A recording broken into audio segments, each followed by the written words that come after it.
Hello, welcome to all. आज हमारा जो टॉपिक है वो है फिस्कल पॉलिसी। इसकी कुछ मीनिंग जो हम देखेंगे, उसके बाद स्कोप और उसकी मेथडोलॉजी, ये आज हम इस लेक्चर में स्टडी करेंगे। होपफुली ये जो लेक्चर होगा ये आपके लिए काफ़ी फ्रूटफुल रहेगा डिफरेंट एग्जामिनेशन में, जिसमें फाइनेंस अकाउंट असिस्टेंट है हमारे पास, उसके बाद आपका कोई एकेडमिक का है, तो और भी कहीं पे जो एग्जामिनेशन है उनमें आपके लिए हेल्पफुल रहेगा, सिविल्स में, कम्पिटिटिव में। तो ये लेक्चर आपके लिए काफ़ी हेल्पफुल रहने वाला है। तो चलिए स्टार्ट करते हैं। अब मीनिंग क्या है इसका? मीनिंग है fiscal policy the government deliberate use of taxation, public spending and public borrowing, debt management to influence aggregate demand. अब इसमें होता क्या है, गवर्नमेंट का जो डेलिबरेट यूज़ ऑफ, जिसमें गवर्नमेंट क्या करती है अपनी तरफ से जो टैक्सेशन है उसको इसमें यूज़ करती है। टैक्सेशन क्या होता है? Collection of revenue by the government, उसको बोलेंगे हम टैक्सेशन। पब्लिक स्पेंडिंग, अब जो रेवेन्यू जनरेट किया गवर्नमेंट उसको कहीं पर स्पेंड करेगी, उसको बोलेंगे पब्लिक स्पेंडिंग। फिर कभी कभी क्या होता है कि हमारे जो स्पेंडिंग है वो ज़्यादा हो जाती है रेवेन्यू के कंपैरिजन में, तो वहाँ पे गवर्नमेंट को बारो करना पड़ता है, उसको बोलेंगे हम बारोइंग और डेट। उसकी मैनेजमेंट को किस लिए? इन्फ्लुएंस करना है। इन्फ्लुएंस का मतलब क्या करना होता है? असर करना या किसी चीज़ को आगे मुतासर करना। ठीक है, किस चीज़ को? एग्रीगेट डिमांड को। एग्रीगेट डिमांड क्या होता है? एग्रीगेट डिमांड होता है कि मतलब होल इकानमी की जो डिमांड है उसको इन्फ्लुएंस करने के लिए। फिर उसमें आएगा रिसोर्स एलोकेशन, आएगा हमारे पास इनकम डिस्ट्रीब्यूशन आएगा, एंड ओवरऑल इकोनॉमिक एक्टिविटी। ये चीज़ें सब किसमें स्टडी करते हैं हम? फिजिकल पॉलिसी में। ओके। फिर इसको कौन करता है? Formulated by ministry of finance, जो कि हमारे कौन है मिनिस्टर ऑफ फाइनेंस? कौन से है हमारे इंडिया में? मिस निर्मला सीतारामन। ओके। अब इसकी जो डेफिनेशन है वो थोड़ी शार्ट कर दी है। Policy related to public revenue, कि जो गवर्नमेंट के पास, पब्लिक किसको बोलते हैं इकोनॉमिक्स में? पब्लिक बोलते हैं गवर्नमेंट को बोलते हैं। जो वहाँ पे गवर्निंग बॉडी है उसको बोलेंगे हम पब्लिक। तो पब्लिक रेवेन्यू, और मतलब जो रेवेन्यू कहाँ से आ रहा है, पैसा कहाँ से आ रहा है, एक्सपेंडिचर उसको खर्चा कहाँ पे किया जा रहा है, एंड डेट, और जो उधार है, कर्जा है हमारे पे, लाइबिलिटी है, to achieve macroeconomic objectives. Macroeconomic objectives कौन से हो गए? जैसे मान लो जो नेशनल लेवल पे होंगे, जैसे हमारे ना जीडीपी, ना क्या बोलते हैं इसको, पॉवर्टी होगी, अनएम्प्लॉयमेंट होगी, इन्फ्लेशन होगी, इन चीज़ों को लेके। ओके। नेक्स्ट हमारे पास ऑब्जेक्टिव्स ऑफ फिस्कल पॉलिसी। तो ऑब्जेक्टिव क्या है हमारे पास फिस्कल पॉलिसी के? ठीक है, उसमें हमारे पास है पहले फुल एम्प्लॉयमेंट को अचीव करना, अनएम्प्लॉयमेंट को रिड्यूस करना, एक्सपेंशनरी मेजर को यूज़ करके। ठीक है। फिर हमारे पास इंश्योर प्राइस स्टेबिलिटी, इन्फ्लेशन को डिफ्लेशन को कंट्रोल करना, प्रमोट रैपिड इकोनॉमिक ग्रोथ, मतलब इकोनॉमिक ग्रोथ को हमने क्या करना है? प्रमोट करना है, एंड कैपिटल फॉर्मेशन को भी बूस्ट करना हमने। नेक्स्ट है हमारे पास रिड्यूस इनक्वालिटीज़। इनक्वालिटीज़ होता क्या है? मीन्स कुछ बंदों के पास इनकम इतनी है और कुछ के पास इतनी है। अब यहाँ से इसको इतना टैक्स दिया जाएगा और यहाँ पे इसको ये सब्सिडी के तौर पे दी जाएगी, तो इनक्वालिटीज़ को रिड्यूस करना है। ठीक है, आगे समझ। नेक्स्ट है हमारे पास इंश्योर रीजनल डेवलपमेंट। जो रीजनल डेवलपमेंट है उसको क्या करना है हमने? इंश्योर करना और बैलेंस करना उसको। मान लो जैसे हमारे पास नॉर्थ स्टेट्स हैं, उसके बाद नॉर्थ ईस्ट स्टेट्स हैं, फिर ये वेस्टर्न स्टेट्स हैं, फिर आगे हमारे पास ये साउथ स्टेट्स हैं। तो इनको अगर मान लो हमारे पास गुजरात जैसे है, जैसे केरला है या महाराष्ट्र है, या जैसे हरियाणा का कुछ एरिया, यूपी का कुछ एरिया अगर ये डेवलप है, तो इन्हीं के कंपैरिजन में हमने इन एरियाज़ को भी डेवलप करना है। ओके, आई समझ। नेक्स्ट है उसके बाद हमारे पास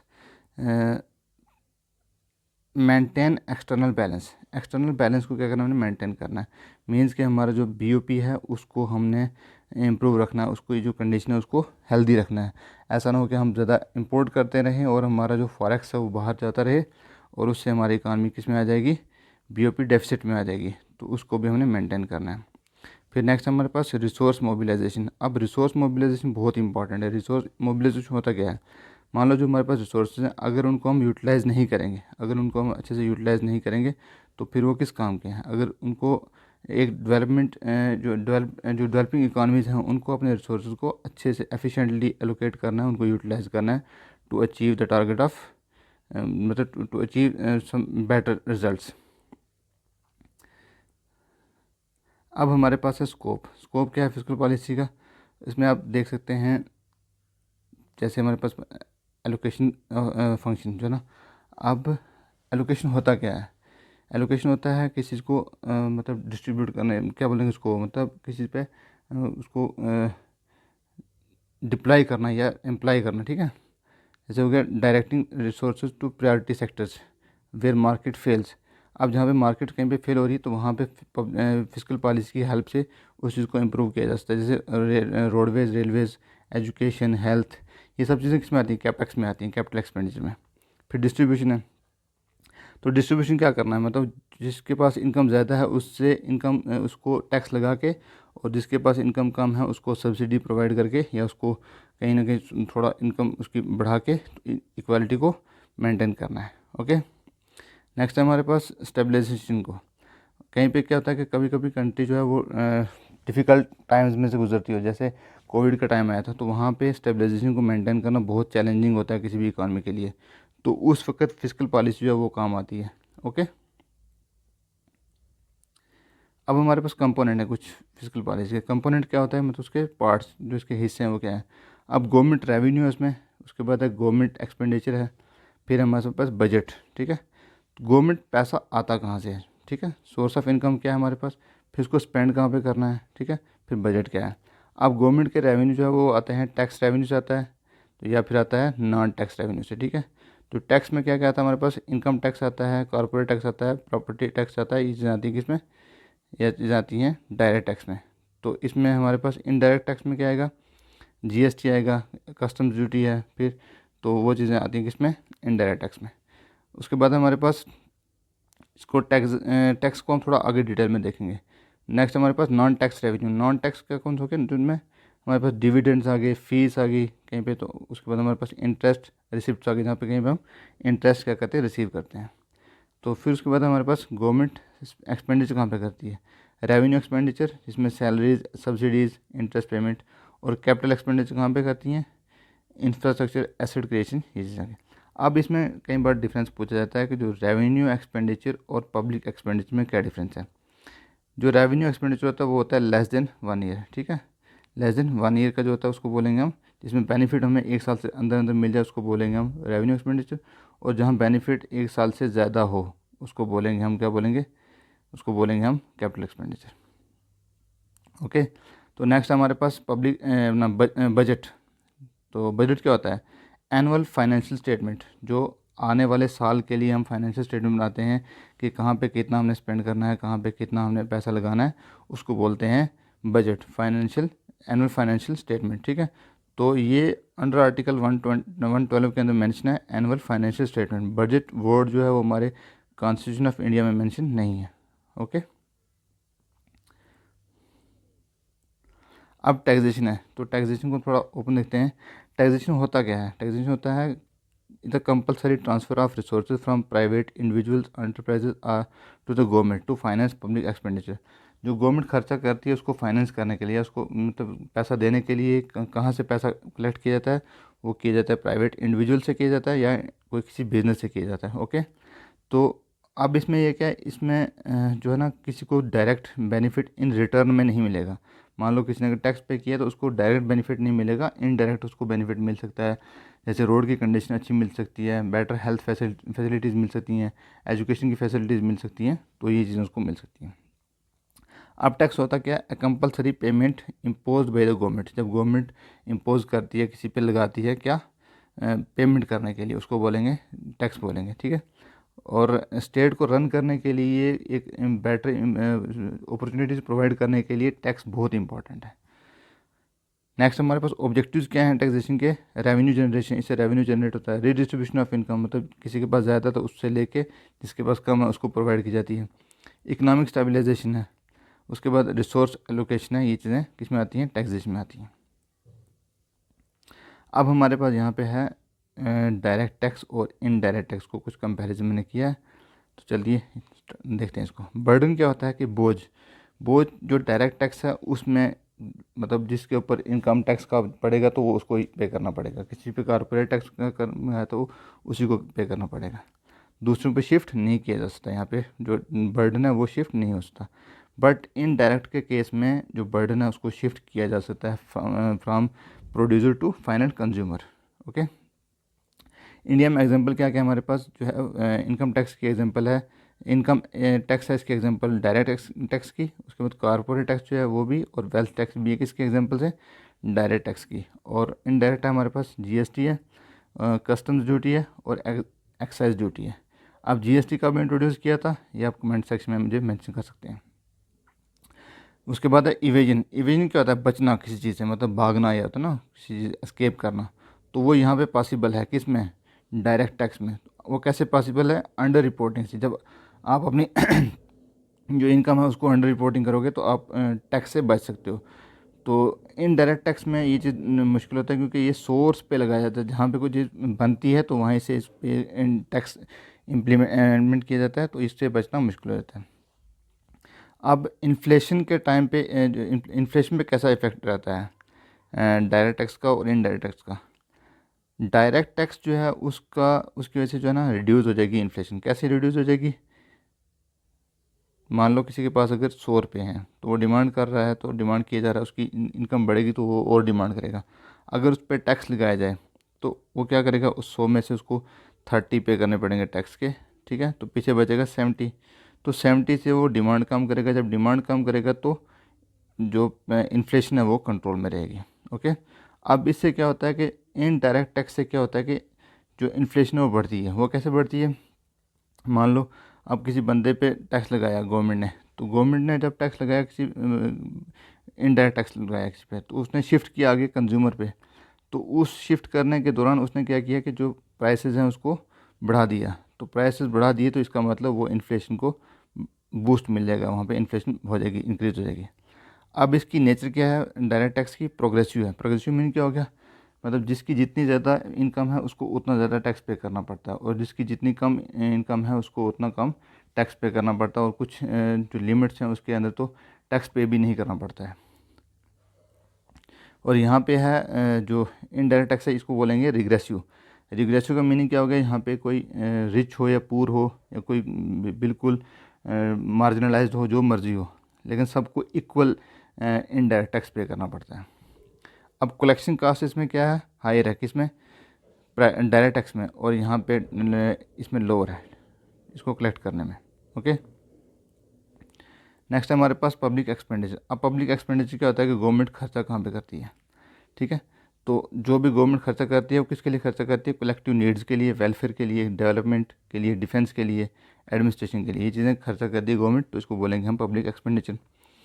तो दो मेन जो इंपॉर्टेंट चीज़ें हैं वो है, एक आगे टैक्सेशन, ठीक है, पैसा आया कहाँ से, रेवेन्यू आया कहाँ से, और दूसरा है हमारे पास के एक्सपेंडिचर उसको खर्चा खर्चा कहाँ पे, ठीक है, ये चीज़ें। अब इनमें से एक तो हमारे पास आ गया टैक्सेशन, हमने पीछे पढ़ा है, तो नेक्स्ट है हमारे पास एक्सपेंडिचर। तो एक्सपेंडिचर के बारे में हम देख रहे हैं आगे।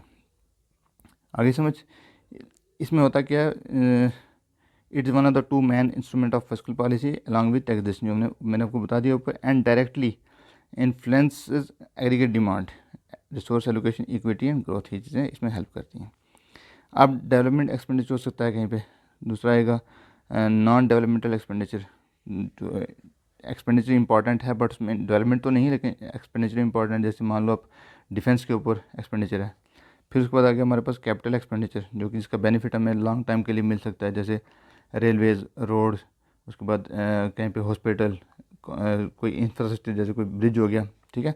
तो रेवेन्यू एक्सपेंडिचर हो गया जिसमें हम सैलरीज होगी, पेंशन होगी, जिसका बेनिफिट हमें 1 साल के अंदर अंदर ही मिले। ओके, नेक्स्ट हमारे पास रेवेन्यू एक्सपेंडिचर। रेवेन्यू एक्सपेंडिचर और कैपिटल एक्सपेंडिचर, ये मैंने आपको पीछे बताया, तो अब आगे बता रहा हूँ मैं होता क्या है। रेवेन्यू एक्सपेंडिचर होता है रिकरिंग, बार बार जो हो, कंजम्पटिव, नॉन एसेट क्रिएशन, इसमें कोई एसेट क्रिएट नहीं होता है, जिसमें एग्जांपल क्या है, सैलरीज है, पेंशन है, इंटरेस्ट पेमेंट है, सब्सिडीज, ग्रांट्स, डिफेंस, ये सब कुछ आता है। 75 to 80% जो टोटल एक्सपेंडिचर है वो इसी में जाता है, किसमें, रेवेन्यू एक्सपेंडिचर में। ओके, आई समझ। उसके बाद है हमारे पास JNK का जो है उसमें जाता है कितना, 2026-23 का जो एस्टिमेशन है वो है 80,640 करोड़। और इंडिया का अगर देखा जाए सिनेरियो में तो 38.7 लाख करोड़ जो हमारा क्या है, रेवेन्यू एक्सपेंडिचर है। कैपिटल एक्सपेंडिचर जो है वो किस लिए होता है, एसेट क्रिएटिंग होता है, लॉन्ग टर्म प्रोडक्टिव होता है। इसमें आप इंफ्रास्ट्रक्चर की बात कर सकते हैं, roads, railways, buildings, loans to states, asset acquisition etcetera.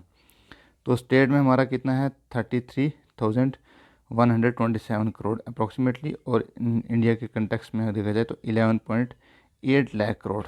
Okay, next हमारे पास पब्लिक बोरोइंग और डेट। पब्लिक बोरोइंग और डेट क्या होता है?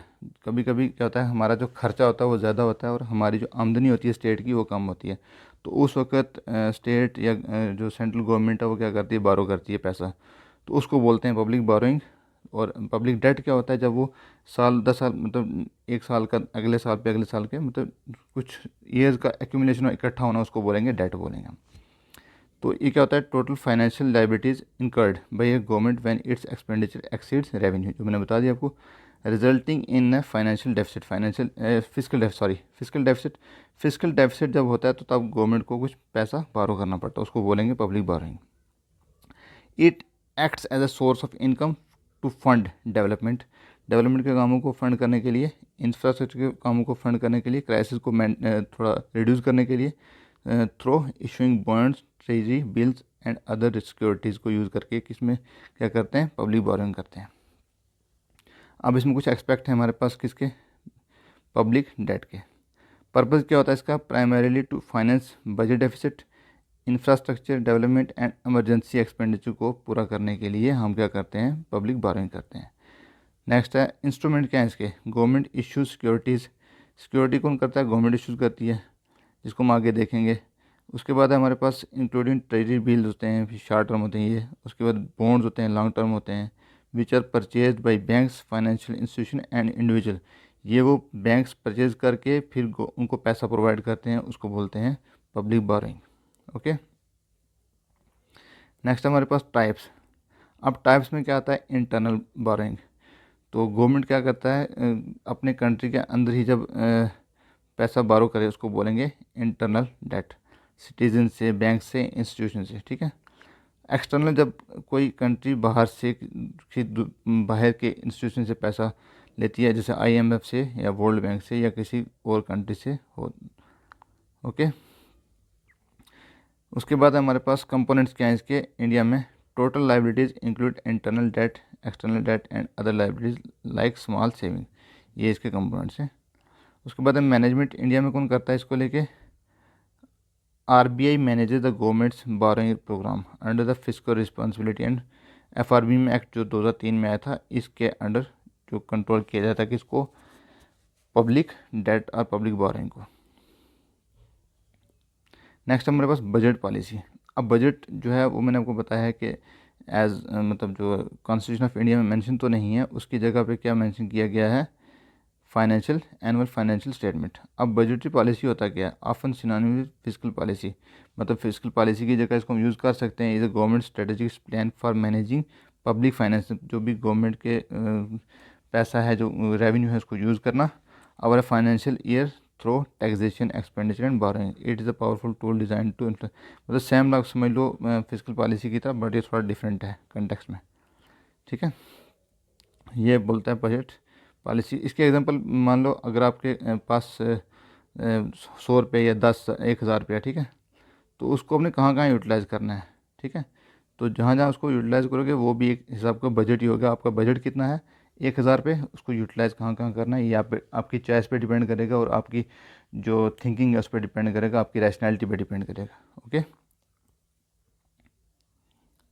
नेक्स्ट हमारे पास डेफिसिट फाइनेंसिंग। अब डेफिसिट फाइनेंसिंग होता क्या है, डेफिसिट पहले हो गया कि कमी, तो उस कमी को पूरा करना, उसको बोलेंगे हम deficit financing. Deficit financing occurs when government expenditure exceeds revenue, जब खर्चे से खर्चा ज़्यादा हो जाए, किससे, आमदनी से, with the short fall covered by borrowing from the central bank और पब्लिक से या सेंट्रल बैंक से जो बोरोइंग की जाती है उसको बोलेंगे हम डेफिसिट फाइनेंसिंग। अब इसका होता क्या, इसका जो मेन पर्पज़ क्या होता है, टू फाइनेंस डेवलपमेंट प्रोजेक्ट, मतलब कहीं पर काम चल रहा है कोई डेवलपमेंट का, तो अगर पैसा कम हो जाए तो वहाँ पे डेफिसिट फाइनेंसिंग की जाती है, रिसेशन को कम्बैट करने के लिए, ठीक है। उसके बाद स्टिमुलेट डिमांड को बढ़ावा देना है, तो उस टाइम भी हम क्या कर सकते हैं, डेफिसिट फाइनेंसिंग कर सकते हैं। अब मेथड्स क्या हैं इसके, common method include issuing treasury bills, जो मैंने आपको पीछे पढ़ाया है। ट्रेजरी बिल्स क्या होता है, जो बिल्स शॉर्ट टर्म्स होते हैं, जो गवर्नमेंट जो है वो क्या करती है, सेल करती है, ठीक है। उसके बदले में क्या मिलता है, उनको पैसा मिलता है, ठीक है। तो टू द सेंट्रल बैंक, ठीक है, creating new money for or borrowing from the public. Okay. Next हमारे पास इसका जो इम्पैक्ट है वो क्या है, इन्वेस्टमेंट को तो बूस्ट करता है, crowding in excessive deficit can lead to inflation, उससे क्या होगा, इन्फ्लेशन भी होती है, उससे क्या होता है, क्रोडिंग आउट होता है। तो क्रोडिंग आउट इफेक्ट क्या होता है, प्राइवेट इन्वेस्टमेंट जो है ना वो फॉल करती है due to high interest rate. जब इंटरेस्ट रेट बहुत ज़्यादा इंक्रीज हो जाए तो उसमें क्या होता है कि जो प्राइवेट इन्वेस्टमेंट है वो थोड़ी कम हो जाती है। अब आया मेरे पास इकोनॉमिक स्टेबलाइजेशन। इकोनॉमिक स्टेबलाइजेशन क्या होता है, मतलब कभी इकनॉमी जो है वो रिसेशन में या डिप्रेशन में, जिसको बोलते हैं, आपने पढ़ा होगा ना साइक्लिकल बिजनेस साइकिल जो होते हैं, तो उसमें इकॉनमी को कंट्रोल करना ये बहुत इंपॉर्टेंट होता है। During recession increase deficit spending act as an anti depression measure boosting demand and stabilising prices. उस वक्त जो है ना ये डेफिसिट फाइनेंसिंग काफ़ी हेल्पफुल रहता है। उसके बाद है stabilisation mechanism, governments adjust taxes lower taxes to increase disposable income. अब अगर जो टैक्स रिड्यूस किया तो उससे क्या होगा, जो डिस्पोजेबल इनकम है वो बढ़ती है। डिस्पोजेबल इनकम कौन सी होती है, जो फाइनल बचती है किसी एक इंडिविजुअल के पास स्पेंड करने के लिए, उसको बोलते हैं disposable income. And expenditure increase subsidies और infrastructure spending to manage business cycle. तो उस वक्त क्या किया जाता है, एक तो हमारे पास टैक्स को लोअर किया जाता है, ठीक है, इकानमी को मतलब जो डिप्रेशन है या उस टाइम पे या रिसेशन के टाइम, ठीक है। तो दूसरा उसमें क्या कहता है कि इंक्रीज सब्सिडीज़ की जाती हैं और इंफ्रास्ट्रक्चर जो स्पेंडिंग उसको बढ़ावा दिया जाता है। तो उसके बाद है sustainability. Sustainable physical management such as reducing the revenue deficit. Revenue deficit को हमने क्या करना है, रिड्यूस करना है। तो इसका एम जो हमारा टारगेट है वो कितना है, 0.8% of GDP as in India's financial year 26 projection allows to be more and to more capital investment enhancing long term growth and stability। Capital investment जो क्यों इतनी इंपॉर्टेंट है, वो क्या करती है कि हमें लॉन्ग टर्म के लिए बेनिफिट प्रोवाइड करती है। नेक्स्ट हमारे पास एक्सपेंशनरी और कॉन्ट्रैक्शनरी फिजिकल पॉलिसी। अब हम पहले पढ़ते हैं एक्सपेंशनरी फिजिकल पॉलिसी के बारे में। ये कब यूज़ की जाती है, रिसेशन के टाइम पे, हाई अनएम्प्लॉयमेंट के टाइम पे, लो ग्रोथ रेट के टाइम पे। अब इससे क्या होता है, गवर्नमेंट की जो स्पेंडिंग है वो इंक्रीज़ होती है और टैक्सेस कम हो जाते हैं, ठीक है। इंक्रीज़ क्या करती है, शिफ्ट करती है, कि इसको एग्रीगेट डिमांड को शिफ्ट करती है। शिफ्ट का मतलब क्या होता है, मतलब अगर मान लो ऐसे है तो इसको बाहर की तरफ शिफ्ट करना, इसको बोलते हैं, ये AD आ गया हमारे पास और ये आ गया AD1। ओके,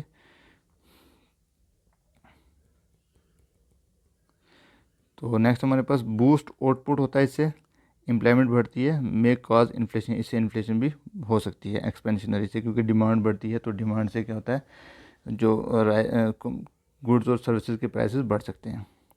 अब इसमें और क्या है, एग्जांपल कोविड-19 स्टिमुलस पैकेजेस, आत्मनिर्भर भारत, ये एग्जांपल है इसकी, ठीक है। अब कॉन्ट्रैक्शनरी कब यूज़ होती है, जब इन्फ्लेशन ज़्यादा हो उस वक्त कॉन्ट्रैक्शनरी होती है, ओवर हीटिंग हो, हाई ग्रोथ हो, उस वक्त यूज़ करते हैं हम कॉन्ट्रैक्शनरी फिजिकल पॉलिसी। इसमें गवर्नमेंट क्या करती है, अपना जो स्पेंडिंग है वो कम कर देती है और जो टैक्सेस उनको बढ़ा दिया जाता है, डिक्रीज शिफ्ट कर देती है, AD को लेफ़्ट साइड शिफ्ट कर देती है, ठीक है। अब इससे क्या होता है कि इकानमी पे क्या इफेक्ट पड़ता है, रिड्यूस इन्फ्लेशन, इससे इन्फ्लेशन कंट्रोल में हो जाती है, तो उसमें थोड़ा जो ग्रोथ है उसको स्लो भी हो जाएगी और अनएम्प्लॉयमेंट भी देखने को मिल सकती है। पोस्ट पैंडमिक फिजिकल कंसोलिडेशन इसमें हो सकता है कि इसका जो एग्जांपल आप बोल सकते हो। फिर उसके बाद हमारे पास न्यूट्रल। न्यूट्रल कब रहेगा जब इसमें कोई चेंजेस नहीं आती हैं फिजिकल पॉलिसी में। जब इकानमी क्या करती है, फुल एम्प्लॉयमेंट पे है या इक्विलिब्रियम पे है, तब इसकी कोई ज़रूरत नहीं होती है इसको चेंज करने की। तो इसका एक्शन क्या होता है, balanced budget spending is equal to revenue, मतलब जितना स्पेंड करें उतना हमारे पास रेवेन्यू आ रहा है। नो नेट चेंज का कोई इतना खास इम्पैक्ट भी नहीं होता है। मेंटेन्स करंट लेवल, जो हमारे पास करंट लेवल चल रहा है किसका, इकानमी के ऊपर, वही चलता रहता है। उसके बाद है इसका एग्जांपल तो कभी used in stable periods. Okay, next हमारे पास FRBM एक्ट। तो ये भी थोड़ा देख लेते हैं, ये कब आया था, 2003 में आया था। उसके ऑब्जेक्टिव्स क्या है, रिड्यूस फिजिकल डेफिसिट को रिड्यूस करना है, एंश्योर फिजिकल डिसिप्लिन को करना हमने, प्रमोट ट्रांसपेरेंसी करना। अब इसका टारगेट क्या था, फिजिकल डेफिसिट को हमने क्या करना है, 3% ऑफ GDP के अराउंड रखना है, ठीक है। अब फिजिकल डेफिसिट क्या होता है, ये कुछ कंसेप्ट हैं। फिजिकल डेफिसिट क्या होता है, जब टोटल एक्सपेंडिचर माइनस क्या हो जाए, रेवेन्यू रिसिप्ट और plus non debt capital receipt, ये क्या करता है कि जब हमारा खर्चा ज़्यादा हो जाए और हमारा रेवेन्यू कम हो जाए, उसको अगर हम उसको बोलेंगे फिस्कल डेफिसिट बोलेंगे। इसका मतलब कि हमें बारोइंग की ज़रूरत पड़ेगी वहाँ पे, ठीक है। तो रेवेन्यू डेफिसिट क्या होता है? रेवेन्यू एक्सपेंडिचर जब ज़्यादा हो रेवेन्यू रिसिप्ट से, जब हमारी आमदनी रेवेन्यू की कम हो और रेवेन्यू एक्सपेंडिचर ज़्यादा हो, उसको बोलेंगे हम रेवेन्यू डेफिसिट। और इससे हमें क्या बताता है कि हम डिस सेविंग कर रहे हैं, मतलब हम ज़्यादा एक्सपेंडिचर कर रहे हैं। और उसके बाद हमारे पास प्राइमरी डेफिसिट, तो वो बताता है फिजिकल डेफिसिट में जब हम माइनस कर देंगे क्या, इंटरेस्ट पेमेंट जब हम उसमें माइनस कर देंगे तो उसको बोलेंगे हम primary deficit. It shows real burden of current government के ऊपर कितना बर्डन है वो पता चलता है कहाँ से, प्राइमरी डेफिसिट से। नेक्स्ट हमारे पास फिजिकल पॉलिसी मल्टीप्लायर। ये काफ़ी इंपॉर्टेंट कंसेप्ट है, इसको आप समझ लें। फिजिकल पॉलिसी मल्टीप्लायर मेरे क्या करता है, हो national income increases with government increase spending और रिड्यूसिंग टैक्स। अब गवर्नमेंट के खर्चा बढ़ाने से या टैक्स रिड्यूस करने से जो हमारा जीडीपी है ना, उस पर क्या असर पड़ता है, उसको बोलेंगे हम फिजिकल पॉलिसी मल्टीप्लायर। तो इसकी जो फार्मूला वही है, K is equal to 1/1 minus MPC। अब के क्या हमारे पास मल्टीप्लायर है और MPC क्या होता है, मार्जिनल प्रोपेंसिटी टू कंज्यूम। अब मार्जिनल प्रोपेंसिटी टू कंज्यूम क्या होता है, मतलब इनकम चेंज होने से, ठीक है, इनकम की जो चेंज हुई है उसके चेंज होने से हमारा जो कंजम्पशन है, ठीक है, उसमें क्या चेंजेस आई उसको बोलेंगे हम marginal propensity to consume. Okay. Next हमारे पास अब फिजिकल पॉलिसी की लिमिटेशन क्या है। ये टाइम लैग होता है, ठीक है। टाइम लैग का मतलब क्या हो गया, मतलब इसको फार्मूलेट कब डिफरेंट टाइम पे किया जाता है और इसका इफेक्ट जो है वो डिफरेंट टाइम पे होता है। उसके बाद पॉलिटिकल इंटरफेरेंस इसमें बहुत ज़्यादा होती है, पब्लिक डेट इसमें काफ़ी ज़्यादा बढ़ता है फिर, ठीक है। और इन्फ्लेशनरी बायस, ठीक है, इससे इन्फ्लेशन जो है वो भी हो सकती है। तो इम्प्लीमेंटेशन जो वो काफ़ी पुअर है, जिसकी वजह से हमारे पास जो डिज़ायर रिजल्ट है वो नहीं आते हैं। आप कुछ क्वेश्चन रखे हैं तो उनको भी देखते हैं। Name the policy that accords with expenditure and taxation policies decisions of the government. जहाँ पे गवर्नमेंट किस पे बात करे, एक्सपेंडिचर पे और टैक्सेशन पे, उस पॉलिसी को क्या बोलते हैं, उस पॉलिसी को बोलते हैं फिजिकल पॉलिसी। अब नेक्स्ट है which tax amount the following generates the maximum amount of revenue for the government of India. Government of India के पास जो मैक्सिमम रेवेन्यू कहाँ से आता है वो आता है कॉरपोरेट टैक्स से। ओके। तो ये चेंजेस भी होता रहता है, कभी कुछ तो कभी इनकम भी होता है और कभी कॉरपोरेट भी होता है। नेक्स्ट क्वेश्चन हमारे पास, अब ये स्टेटमेंट बेस्ड है जो कि JKSSB का पैटर्न है अभी। उसमें हमारे पास है कि इसमें बताना है करेक्ट कौन सा। सबसे पहले हमने देखना है यहाँ पे करेक्ट है या नॉन करेक्ट है, ठीक है। Physical policy is concern with the revenue and expenditure decision of the government. तो हमारे पास ठीक है, फिजिकल पॉलिसी तो होती है इसी के रिगार्डिंग है, रेवेन्यू आएगा कहाँ से, उसको एक्सपेंडिचर कहाँ पे करना है। The main tools of physical policy are taxation, government spending and public borrowing. यही इसके टूल्स हैं हमारे पास। Physical policy is formulated by the Reserve Bank of India. अब आप बताओ कि यह ठीक है या गलत है, तो ये तो हमारे पास सामने गलत है। RBI जो है वो पॉलिसी कौन सी फार्मुलेट करता है, वो होती है मॉनेटरी पॉलिसी। तो हमारे पास ऑप्शन है 1 और 2, तो ये हमारे पास ऑप्शन आ जाएगा। ओके। अब ये जो क्वेश्चन है इसको आपने खुद सॉल्व करना है और कमेंट सेक्शन में इसका आंसर बता सकते हैं। सिंपल क्वेश्चन है। होपफुली ये सेशन आपके लिए फ्रूटफुल रहेगा। तो और कोई भी टॉपिक या और कोई भी कंसेप्ट अगर आपको समझना हो तो you can comment in the comment box, तो उस पर इंशाल्लाह फोकस किया जाएगा। ठीक है, थैंक यू।